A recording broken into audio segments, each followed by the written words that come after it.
श्री रुद्र संहिता तिथि खंड के 34वें अध्याय में आज हम पदा पिपलाद की कथा को जानेंगे।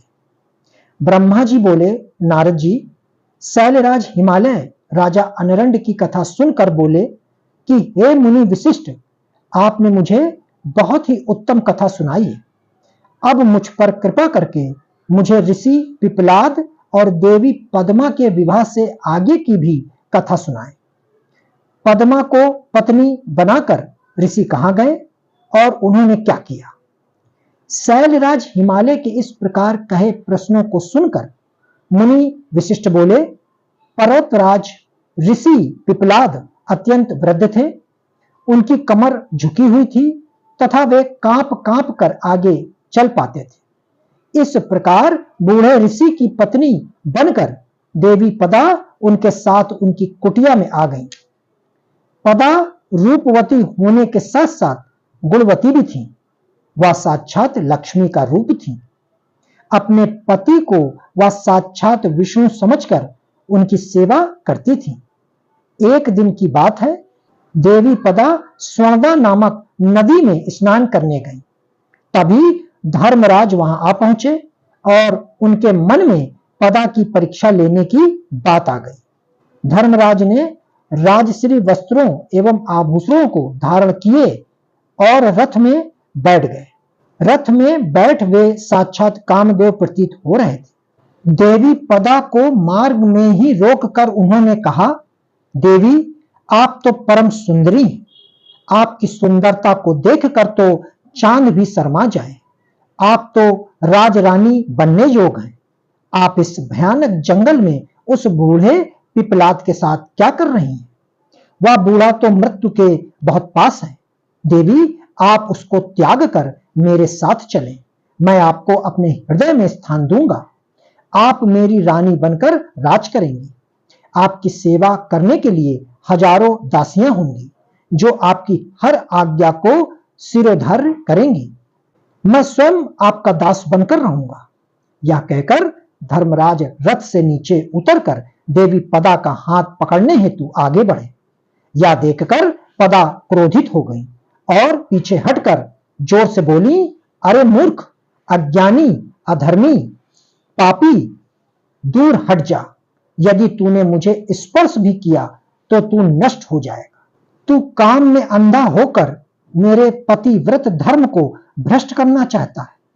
तू क्या सोचता है कि तेरे या राजसी रूप और धन देखकर मैं अपने परम पूज्य महातेजस्वी ऋषि पिपलाद को त्याग दूंगी?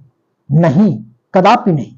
याद रख, यदि तू मुझे बुरी नजर से देखेगा तो भस्म हो जाएगा। देवी पदा के शाप को सुनकर धर्मराज भयभीत हो गए। उन्होंने तुरंत राजा का वेश त्याग दिया और अपने असली रूप में आकर बोले, माता, मैं धर्म हूं। मैं ज्ञानियों का गुरु हूं और हर स्त्री को सदैव अपनी माता मानता हूं। मैंने यह सब कुछ आपकी परीक्षा लेने के लिए ही किया था। मेरा जन्म ही इसलिए हुआ है कि मैं धर्मात्मा मनुष्यों की धर्म संबंधी परीक्षा लेकर उन्हें धर्म में दृढ़ करूं। परंतु देवी, आपने मुझे शाप दे दिया है। अब मेरा क्या होगा? यह कहकर धर्मराज चुपचाप खड़े हो गए। तब देवी पदा ने कहा, हे धर्मराज, आप तो इस संसार के सभी जीवों के कर्मों के साक्षी हैं। फिर मेरी परीक्षा लेने के लिए आपको यह सब ढोंग करने की क्या आवश्यकता थी? अब तो शब्द मेरे मुंह से निकल चुके हैं। जिस प्रकार कमान से निकला हुआ तीर कमान में वापस नहीं आ सकता, उसी प्रकार मेरा शाप मिथ्या नहीं हो सकता।